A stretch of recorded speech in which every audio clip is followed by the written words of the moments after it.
les auxiliaires de vie sociale, qui sont des personnes qui peuvent intervenir auprès des familles, mais également auprès des personnes âgées et des personnes handicapées.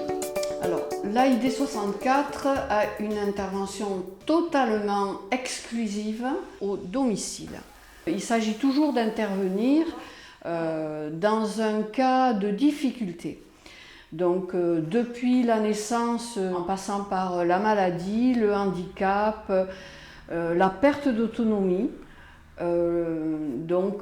l'association est toujours présente dans ces moments difficiles pour permettre aux personnes de vivre au domicile au plus tard de leur désir. Vous en voulez? Non, c'est bon, je vais m'arrêter là.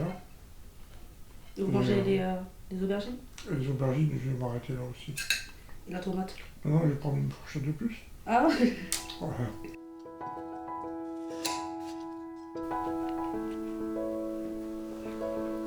Oui, en fait, c'est un passage de relais. Les auxiliaires de vie, en fait, je leur passe le relais. Et c'est pour ça qu'effectivement, la chose la principale à leur faire, c'est faire confiance. Puisque je leur confie ma maison, je leur confie mon mari. Elles connaissent notre vie privée. Donc effectivement, le fait de pouvoir faire totalement confiance aux personnes qui interviennent ici, c'est primordial. Et en termes de qualité, ce qui est très important aussi, c'est qu'il y ait de l'empathie, c'est qu'il y ait effectivement un échange qui s'instaure. On n'est pas que employeur-employé. Encore une fois, on leur confie une partie de notre vie. Voilà. Oui, donc la confiance est primordiale. Oui, et puis c'est une auxiliaire de vie, une AVS, quand elle rentre ici, elle rentre dans notre intimité.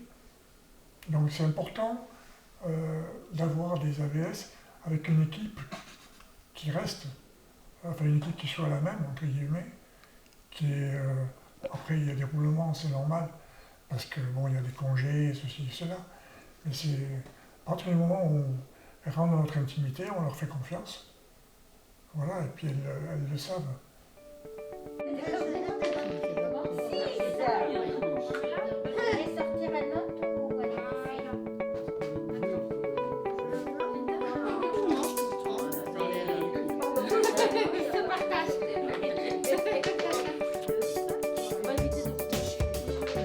Et je préfère énormément le domicile. Le domicile nous apporte beaucoup. On est chez les personnes et c'est gratifiant de les aider au quotidien.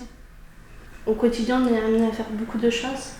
On fait tout, on fait les déjeuners, les douches, les repas, les sorties, les administratifs. On les stimule.